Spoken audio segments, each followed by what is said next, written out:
എല്ലാവർക്കും നമസ്കാരം. ഞാൻ ക്ലിനിക്കൽ സൈക്കോളജിസ്റ്റ് ജോയ്സൺ. പ്രണയത്തെക്കുറിച്ചും അതിൻ്റെ വ്യത്യസ്ത തലങ്ങളെക്കുറിച്ചുള്ള ഇന്നത്തെ ഡിസ്കഷനിലോട്ട് നിങ്ങൾക്ക് എല്ലാവർക്കും സ്വാഗതം.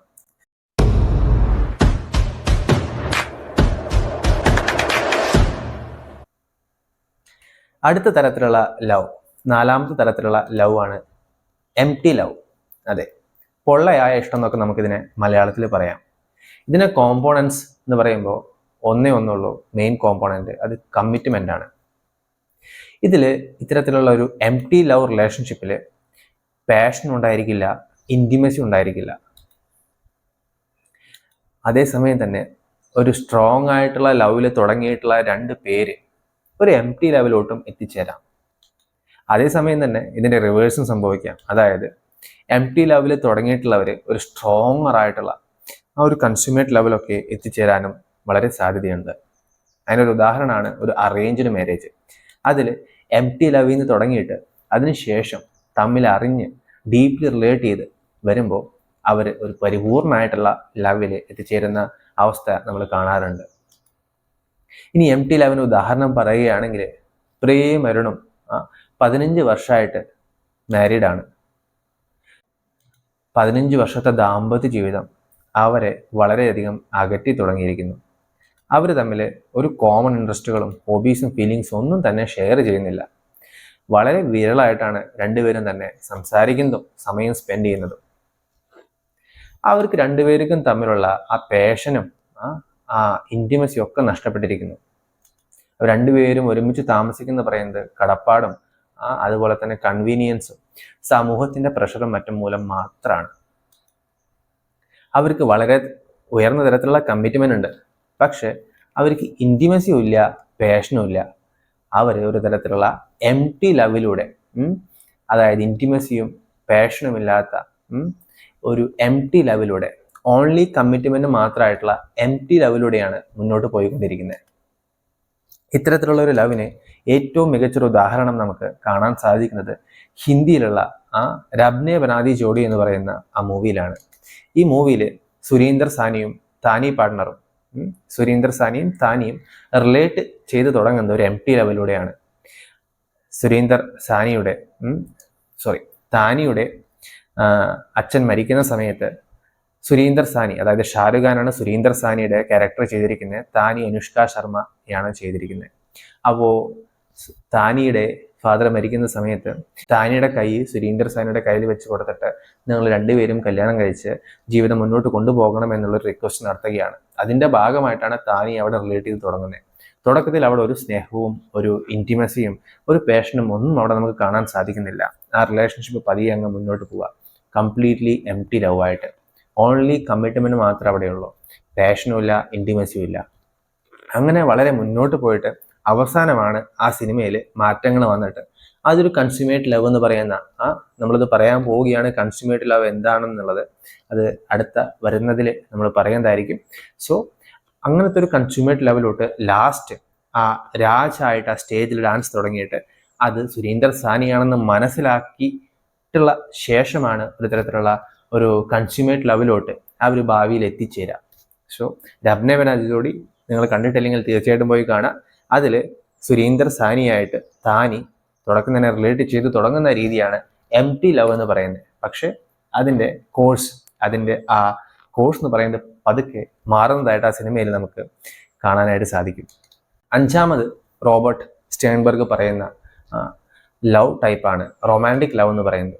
റൊമാൻറ്റിക് ലവിന് മലയാളത്തിൽ നമുക്ക് പറയാം കാൽപ്പനികമായിട്ടുള്ളത്, ഭാവനപരമായ, വൈകാരികമായ ലവ് എന്നൊക്കെ. ഇതിൻ്റെ പ്രധാന കോമ്പോണൻസ് ആണ് ഇൻറ്റിമസിയും പാഷനും. അതെ, 2 കോമ്പോണൻസ് ആണുള്ളത്. ഒന്ന് ഇൻറ്റിമസി, 2 പാഷൻ. ഇൻറ്റിമസിയും പാഷനും കൂടി ചേർന്നാലാണ് റൊമാൻറ്റിക് ലവ് ഉണ്ടായിരിക്കുക. മനസ്സിലാക്കേണ്ടതുണ്ട്, ഇവിടെ ഒരു സംഭവം മിസ്സിംഗ് ആയിട്ടുള്ളതുണ്ട്. അതെന്താണ്? കമ്മിറ്റ്മെൻ്റ് ഇല്ല. അതേസമയം തന്നെ ഇൻറ്റിമസിയും പാഷനും വളരെ നല്ല രീതിയിൽ ഇവിടെയുണ്ട്. റൊമാൻറ്റിക് ലെവൽ എന്താ ഉണ്ടായിരിക്കണമെന്ന് വെച്ച് കഴിഞ്ഞാൽ രണ്ടുപേര് വളരെ ഇമോഷണലി ഇൻറ്റിമേറ്റ് ആയിട്ട് കണക്റ്റ് ആവും. അവിടെ ഫിസിക്കൽ പാഷൻ ഉണ്ടായിരിക്കും, അതായത് ഫിസിക്കൽ ഇൻറ്റിമസി, സെക്സ് ഉണ്ടായിരിക്കും. അതിലൂടെ രണ്ടുപേര് വളരെ ഡീപ്ലി കണക്റ്റ് ആവുകയാണ് ചെയ്യുന്നത്. ഇത്തരത്തിലുള്ള റിലേഷൻഷിപ്പിൽ പാർട്ട്നേഴ്സ് വളരെ ആഴത്തിലുള്ള കോൺവെർസേഷനുകളും മറ്റും നടത്തും. തന്മൂലം പരസ്പരം മനസ്സിലാക്കാനും ഡീപ്ലി റിലേറ്റ് ചെയ്യാനും അവർക്ക് സാധിക്കും. അവർ ആ സെക്ഷൽ റിലേഷൻഷിപ്പ്, ആ സെക്ഷൽ പാഷൻ, എഫെക്ഷൻ മുതലായവയൊക്കെ വളരെ എൻജോയ് ചെയ്യും. ഇത്തരത്തിലുള്ള ഒരു ഫേസിൽ അവർ, അതായത് റൊമാൻറ്റിക് ലെവല്, ഭാവിയിൽ അവർ തുടരണോ, എങ്ങനെ മുന്നോട്ട് പോകണം എന്നതിനെക്കുറിച്ച് അൺഡിസൈഡഡ്, തീരുമാനിക്കാത്തൊരവസ്ഥയിലായിരിക്കും. ലോങ് ടേം കമ്മിറ്റ്മെന്റ് അവിടെ ഉണ്ടായിരിക്കില്ല. അതേ സമയത്ത് ഭയങ്കരമായ ഇൻറ്റിമസിയും പാഷൻ അഥവാ ആ ഫിസിക്കൽ ഇൻറ്റിമസി, ആ സെക്സും കാര്യങ്ങളൊക്കെ അവിടെ ഉണ്ടായിരിക്കും. റൊമാൻറ്റിക് ലവിന് ഏറ്റവും രസകരമായിട്ടൊരു ഉദാഹരണമാണ് രാജൻ സിമ്രാനെ കുറിച്ചിട്ടുള്ളത്.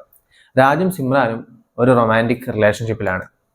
അത് ഫുൾ ഓഫ് പാഷൻ ആൻഡ് ഇൻറ്റിമസിയാണ്. രണ്ടുപേരും ഡീപ്ലി മറ്റൊരാളെ സ്നേഹിക്കുന്നുണ്ട്.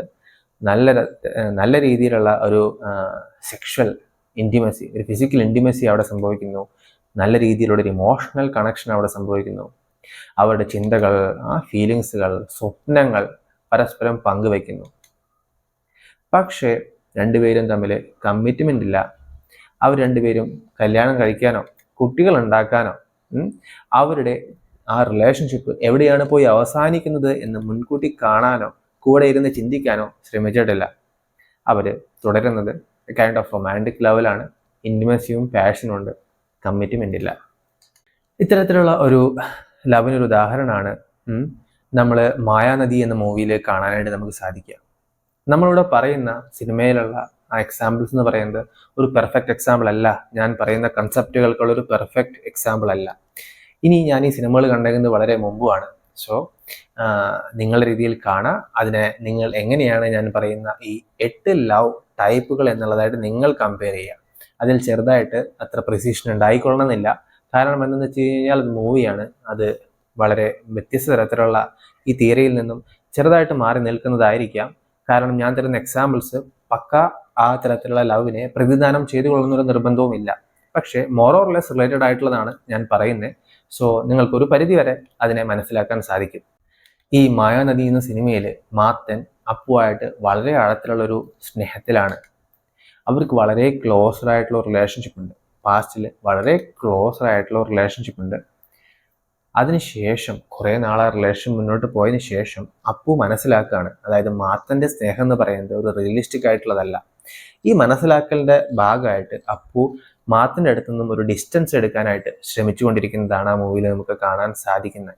അവൾ പറയുന്നുണ്ട് sex is not a promise. അതേസമയം തന്നെ അത് ഉൾക്കൊള്ളാനായിട്ട് തയ്യാറാകാതെ മാത്തൻ ഗിവ് അപ്പ് ചെയ്യുന്നില്ല. മാത്തൻ അവളെ വീണ്ടും പിന്തുടരാനായിട്ട് ശ്രമിച്ചുകൊണ്ടേയിരിക്കുന്നു.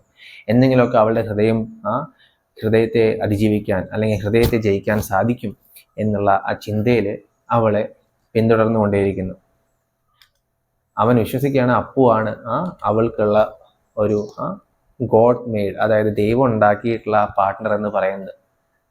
അവൻ്റെ പല ആക്ഷൻസ് നമുക്ക് മനസ്സിലാക്കാൻ സാധിക്കും. അവളോടുള്ള ആഴത്തിലുള്ള സ്നേഹത്തിനെയാണ് നമുക്ക് പ്രതിദാനം ചെയ്യുന്നതെന്ന്.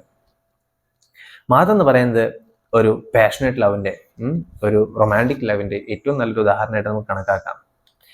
ഏത് തരത്തിലുള്ള ഒരു സിറ്റുവേഷൻ ആയിക്കഴിഞ്ഞാലും സ്നേഹം മറ്റുള്ള പാർട്ട്ണറിൽ നിന്ന് തിരിച്ചു കിട്ടിയില്ലെങ്കിലും, അതായത് ഡീപ്പറായിട്ടുള്ള സ്നേഹം, ഒരു കൺസ്യൂമേറ്റ് ലവ് അല്ലെങ്കിൽ ഒരു കമ്മിറ്റ്മെൻറ്റുള്ള ലവ് തിരിച്ചു കിട്ടിയില്ലെങ്കിലും അതിനായിട്ട് ശ്രമിച്ചുകൊണ്ടേയിരിക്കുന്ന, അതിനായിട്ട് എന്ത് ആഴത്തിൽ പോകാനും താല്പര്യം അല്ലെങ്കിൽ അതിനായിട്ടുള്ള വില്ല് കാണിക്കുന്ന ഒരു കഥാപാത്രമായിട്ട് നമുക്ക് മാത്തനെ എടുക്കാനായിട്ട് സാധിക്കും.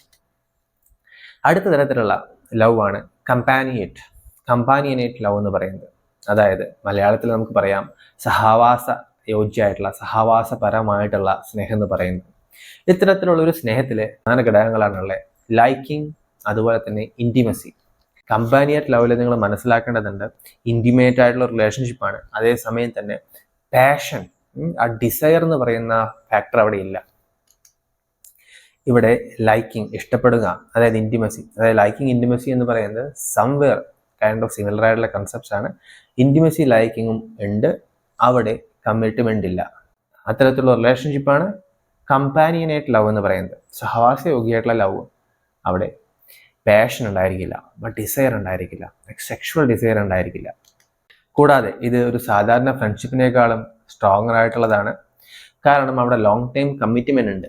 അതേസമയം തന്നെ ഈ ബന്ധപ്പെടുന്ന ആൾക്കാർ, ഈ റിലേറ്റ് ചെയ്യുന്ന സ്ത്രീയും പുരുഷനും അല്ലെങ്കിൽ ഏത് തരത്തിലുള്ള റിലേഷൻഷിപ്പ് ആണെങ്കിലും ഗേ ഓർ ലെസ്ബിയൻ ഓർ മറ്റ് ഏത് തരത്തിലുള്ള റിലേഷൻഷിപ്പ് ആണെങ്കിലും അവർക്ക് രണ്ടുപേർക്കും തമ്മിലുള്ള ഒരു സെക്ഷുവൽ ഡിസയർ ഇല്ല, അല്ലെങ്കിൽ ഉള്ളത് തന്നെ വളരെ കുറവാണ്, വളരെ മിനിമലാണ്. ഇത്തരത്തിലുള്ള ഒരു ഉദാഹരണം നമുക്ക് പല മാരേജുകളിലും ഇന്ന് കാണാൻ സാധിക്കും. ആ മാരേജുകളിൽ പാഷൻ, ആ ഒരു സെക്ഷുവൽ ഡിസയർ അവിടെ ഇല്ല. അതേസമയം തന്നെ കപ്പിൾസിന് ആ രണ്ടുപേർക്കും ഒരു സ്ട്രോങ്ങർ ആയിട്ടുള്ള ഡീപ്പർ ആയിട്ടുള്ള അഫെക്ഷൻ ഉണ്ട്. അതുകൊണ്ട് ആ ബന്ധം തുടർന്നു പോകുന്നു. ഇത്തരത്തിലുള്ളൊരു ബന്ധം നമുക്ക് മറ്റ് ആസ്പെക്റ്റുകളിലും കാണാൻ സാധിക്കും. ഉദാഹരണത്തിന് ഫാമിലി മെമ്പേഴ്സ് തമ്മിലുള്ള ബന്ധം, അത് ഇത്തരത്തിലുള്ളൊരു ബന്ധമാണ്. അവർ അതുപോലെ തന്നെ ക്ലോസ് ഫ്രണ്ട്സ് ആയിട്ടുള്ള ബന്ധം ഒക്കെ ഒരു കമ്പാനിയേറ്റ് ലവിനായിട്ടുള്ള ഏറ്റവും നല്ല ഉദാഹരണങ്ങളാണ്.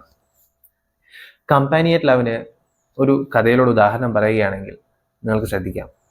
രേഖ രമേശ് എന്ന് പറയുന്നത് 2 വയസ്സായിട്ടുള്ള കപ്പിൾസാണ്. അവരുടെ മാരേജ് കഴിഞ്ഞിട്ട് 40 വർഷമായി. അവരവരുടെ കുട്ടികളെയൊക്കെ വളർത്തി, അവരുടെ കുട്ടികൾക്ക് കുട്ടികളുണ്ടായി, അവരെയും വളർത്തി, ജീവിതത്തിലെ പല ചേഞ്ചുകളെയും അവർ ഓവർകം ചെയ്തു. സന്തോഷങ്ങളും മറ്റും ജീവിതത്തിൽ വളരെയധികം പങ്കിട്ടു. അവർക്ക് രണ്ടുപേർക്കും നല്ല സ്ട്രോങ്ങർ ആയിട്ടുള്ള ഇൻറ്റിമസിയും കമ്മിറ്റ്മെൻറ്റും ഉണ്ട്. പക്ഷേ ഇന്നത്തെ അവസ്ഥയിൽ അവർക്ക് പാഷനില്ല. ആ സെക്ഷുവൽ ഡിസയർ, ആ സെക്ഷുവൽ താല്പര്യം അത് രണ്ടുപേരുടെ അടുത്തും തമ്മിൽ തോന്നുന്നില്ല. ഇത്തരത്തിലൊരു ബന്ധത്തിൽ ഈ രണ്ടുപേരും, അതായത് നമ്മുടെ ഈ കഥയിലെ കഥാപാത്രങ്ങളായിട്ടുള്ള രേഖയും രമേശിനും വളരെയധികം കംഫോർട്ടബിളാണ് മറ്റൊരാളുടെ അടുത്ത്. അവർ ഇൻറ്റിമസി ഉണ്ട്, കമ്മിറ്റ്മെൻ്റ് ഉണ്ട്, പക്ഷേ സെക്ഷുവൽ ഡിസയർ തമ്മിലില്ല, പാഷനില്ല. അടുത്ത തരത്തിലുള്ള ലവാണ് ഫാക്ച്വസ് ലവ് എന്ന് പറയുന്നത്. ഫാക്ച്വസ് ലവ് എന്ന് പറയുമ്പോൾ മലയാളത്തിൽ നമുക്ക് മനസ്സിലാക്കാം ഒരു മൂഢമായിട്ടുള്ള മതികെട്ട പ്രണയം അല്ലെങ്കിൽ സ്നേഹം എന്ന് പറയുന്നു. ഇതിലത്തെ ഇത്തരത്തിലുള്ളൊരു ഫാക്ച്വസ് ലവിലെ കോമ്പോണൻസ് ആണ് കമ്മിറ്റ്മെൻറ്റ് ആൻഡ് പാഷൻ. ഇത്തരത്തിലുള്ള ലവില് കമ്മിറ്റ്മെൻറ്റ് ഉണ്ടായിരിക്കും, പാഷൻ ഉണ്ടായിരിക്കും. അതേസമയം തന്നെ ഇൻറ്റിമസി, അതായത് ലൈക്കിംഗ് എന്ന് പറയുന്നത് ഇതിൽ ഉണ്ടായിരിക്കത്തില്ല. ഫാക്ച്വസ് ലവ് എന്ന് പറയുന്നത് ഒരു കോർട്ട്ഷിപ്പ് ഫേസ് ആണ്. അവിടെ പാഷൻ, ആ സെക്ഷുവൽ ഡിസയർ ഒരു കമ്മിറ്റ്മെൻറ്റിനായിട്ട് നമ്മളെ മോട്ടിവേറ്റ് ചെയ്യുക. പക്ഷേ ഇത്തരത്തിലുള്ള മോട്ടിവേഷൻ്റെ അടിത്തറയായിട്ടുള്ള ഒരു ഇൻറ്റിമസിയോ ഒരു സ്റ്റെബിലൈസിങ് ഫാക്ടറായിട്ടുള്ള ഇൻറ്റിമസി അവിടെ ഇല്ല. ഇത്തരത്തിലുള്ളൊരു ലവ് നമുക്ക് നടക്കുമ്പോൾ പല ആൾക്കാരും മനസ്സിലാക്കാൻ സാധിക്കും ഈ കപ്പിൾസ് വളരെ ഇമ്പൾസീവാണ്. ഇനി ഇത്തരത്തിലുള്ള ഈ മാരേജ് വളരെയധികം നമുക്ക് കാണാൻ സാധിക്കും. രണ്ടുപേരും കുറച്ചുനാൾ കണ്ടു, അവർ ഒളിച്ചോടി വിവാഹം കഴിച്ചു. എന്നിട്ട് ആ വിവാഹം പലപ്പോഴും വർക്കൗട്ട് ആകുന്നില്ല. ആ വർക്കൗട്ട് ആവാതെ വിവാഹം മുന്നോട്ട് പോയി പലപ്പോഴും രണ്ടുപേരും ഡിറ്റാച്ച്ഡ് ആവുന്ന അല്ലെങ്കിൽ സെപ്പറേറ്റഡ് ആവുന്ന ഒരവസ്ഥ. ഇത്തരത്തിലുള്ളതൊക്കെ ഒരു ഫാക്ച്വസ് ലവിൻ്റെ ഉദാഹരണമാണ്. പക്ഷെ അത് വിചാരിച്ച് എല്ലാവരും അങ്ങനെ ഇലോപ്പായി പോകുന്നവരൊന്നും എല്ലാം ഫാക്ച്വസ് ലവ് ആവണമെന്നില്ല. അവർ സക്സസ്ഫുൾ ആയിട്ട് ജീവിക്കുന്നവരുമുണ്ട്. പക്ഷെ ഇമ്പൾസീവായിട്ട് ഇങ്ങനെ ഡിസിഷൻ എടുത്ത് അവിടെ ഇൻറ്റിമസി വരാത്തൊരവസ്ഥ, അങ്ങനെ ആ റിലേഷൻഷിപ്പ് സെപ്പറേറ്റ് ആവുകയാണ്, ആ ഡയറക്ഷനിലോട്ടാണ് പോകുന്നതെങ്കിൽ അതൊരു ഫാക്ച്വസ് ലവ് ആണ്. ഒരു ഫാക്ച്വസ് ലവിന് ഉദാഹരണം പറയുകയാണെങ്കിൽ പൂജയും രാഹുലും ഒരു മാസത്തെ ഡേറ്റിങ്ങിന് ശേഷം ഒളിച്ചോടി. രണ്ടുപേരും വളരെ madly in love with each other. അവർ ആ ഒരു അണ്ടർസ്റ്റാൻഡിങ്ങിൽ എത്രയും പെട്ടെന്ന് കല്യാണം കഴിക്കാം എന്ന ചിന്തയിലാണ് ഒളിച്ചോടിയത്. അവരുടെ ഫാമിലികൾ എന്ത് ചിന്തിക്കുകയോ കൂട്ടുകാരെന്ത് ചിന്തിക്കുകയോ സൊസൈറ്റി എന്ത് ചിന്തിക്കുകയോ എന്നൊന്നും അവരതിനെക്കുറിച്ച് ചിന്തിച്ചേയില്ല. രണ്ടുപേരെയും കുറിച്ച് അതേസമയം തന്നെ രണ്ടുപേരുടെയും ബാക്ക്ഗ്രൗണ്ടിനെയോ വ്യക്തിത്വത്തെയോ അല്ലെങ്കിൽ അവരുടെ പ്രിഫറൻസിനെയും കുറിച്ചൊന്നും ആഴത്തിലുള്ളൊരു അണ്ടർസ്റ്റാൻഡിങ് ഈ രണ്ടുപേർക്കും ഉണ്ടായിരുന്നില്ല. അവർക്ക് വളരെ ഉയർന്ന രീതിയിലുള്ള പാഷൻ ഉണ്ടായിരുന്നു, കമ്മിറ്റ്മെൻറ്റ് ഉണ്ടായിരുന്നു. പക്ഷെ ഇൻറ്റിമസി അവിടെ ജനറേറ്റ് ആയിട്ടുണ്ടായിരുന്നില്ല. നമുക്ക് മനസ്സിലാക്കാൻ സാധിക്കും, അതായത് നമ്മുടെ കഥാപാത്രങ്ങളായിട്ടുള്ള രാഹുലും പൂജയും എന്ന് പറയുന്നത് ഒരു ഫാക്ച്വസ് ലെവലായിരുന്നു. കാരണം എന്തെന്ന് വെച്ച് കഴിഞ്ഞാൽ അവിടെ പാഷനും കമ്മിറ്റ്മെൻറ്റും മാത്രമേ ഉള്ളൂ, ഇൻറ്റിമസി അവിടെ ഇല്ല.